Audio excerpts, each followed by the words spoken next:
Hello, my name's Craig Seibert, and this short webinar is titled Systems of Government, the Constitutional Republic of the United States.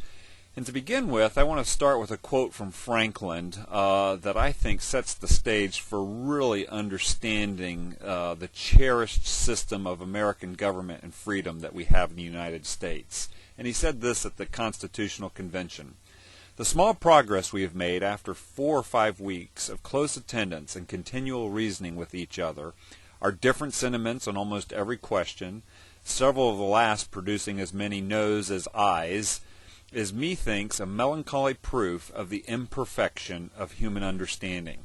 And so he was saying here, in our own human reasoning, we are not figuring this out. He goes on, "We indeed seem to feel our own want of political wisdom since we've been running about in search of it. We have gone back to ancient history for models of government and examined the different forms of those republics which, having been formed with the seeds of their own dissolution, no longer exist." And so they had gone back to the Greek Empire, to the Roman Empire. They'd studied Greek democracy, the Roman Republic, and they are basically saying that all of them, although they served a purpose at that time, they no longer exist, and the very seeds of their dissolution was embedded in the very structures. And we viewed modern states all around Europe, but find none of their constitutions suitable to our circumstances.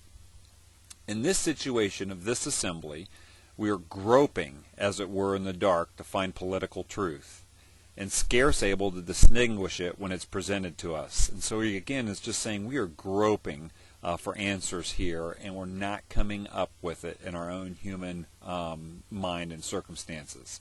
And then he appeals to George Washington, who was president of the Constitutional Convention, and he says, "How has it happened, sir, that we have not hitherto once thought of humbly applying to the Father of Lights to illuminate our understanding?" And basically, this was the language of the day to say, we have not prayed to God for insight into how all of this is going to work together. So let's take a look at the Constitutional Republic of the United States. Now, structurally, it looks like a constitutional republic. If you've looked at the Constitutional Republic webinar, you will have seen at least this part of the image. And so there was something there in antiquity that seemed to make sense structurally. But for a U.S. constitutional republic to exist that provided maximum freedom and wouldn't collapse like the Roman Republic did, there had to be more than just the constitutional structure with its separation of powers and checks and balances and leaders and people that agreed to it. It had to be anchored to something more.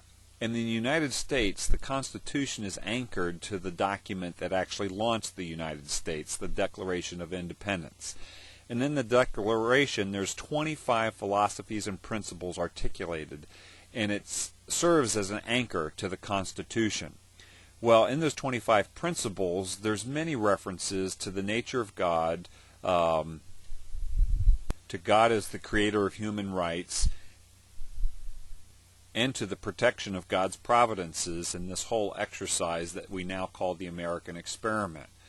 And so the Declaration itself was anchored back into some civic ideas of basically protecting life and liberty. And those civic ideas actually came from the Bible itself, where the Bible speaks to areas of government, that is self-government of the individual, family government, the governing of family units, church government, and then civil government, whose primary purpose is to protect life and property. Well, the Bible is anchored, serves as an anchor to the Declaration of Independence, and then in turn the Bible has as an anchor a God as a person, who anchors the Bible and its truth itself. And so with this understanding, there was this aspect of wanting to further consider the nature of man and how man put into a civil structure will always seek to achieve greater and greater power. And so within the constitutional structure of the United States, if you will, there's not one constitution, but there's many.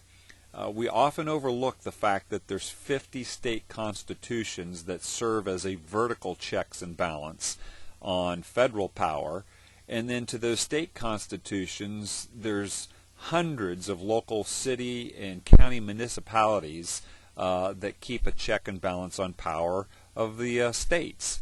And so there's this whole vertical system of checks and balances as well in the American experiment.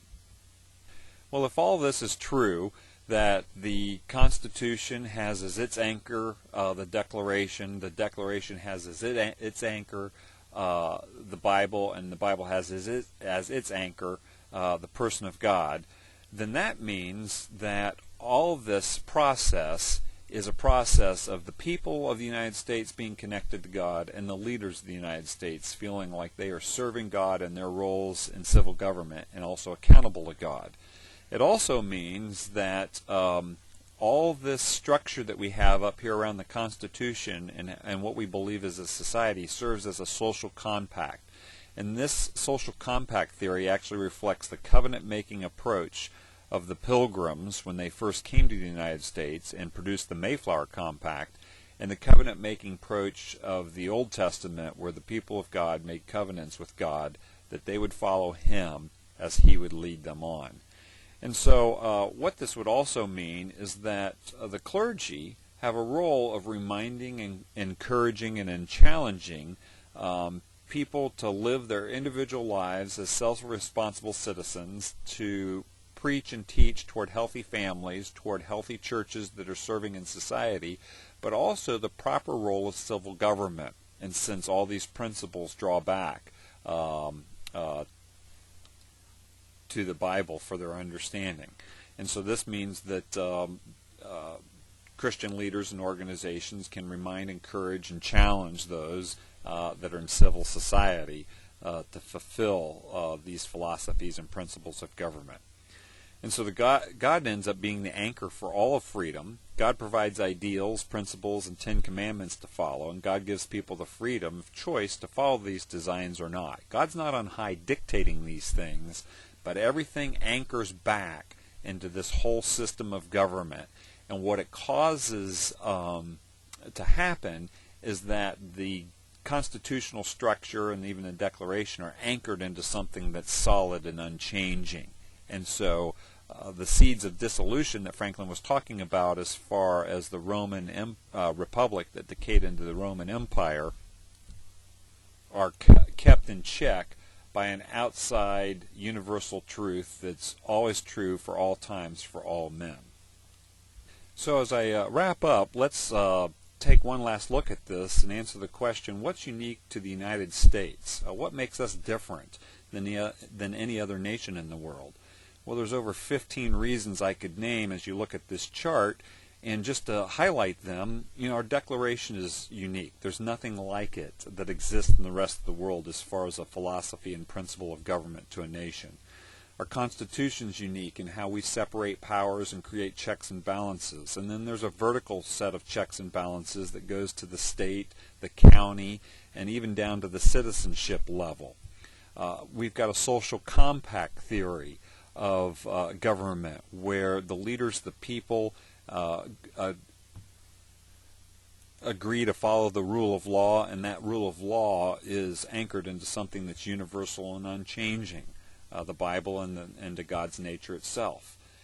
We've got a church that speaks health into individual, families, church, and civic lives that calls us out and reminds us and encourages us to live in our proper roles and spheres in each of these responsibility areas, which puts pastors and Christian leaders in a unique position of being encouragers, not dictators, but encouragers and reminders of living up to what all we can be as a country.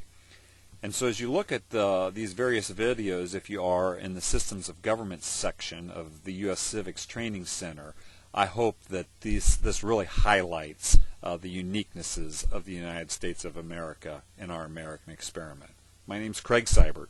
Thanks for listening.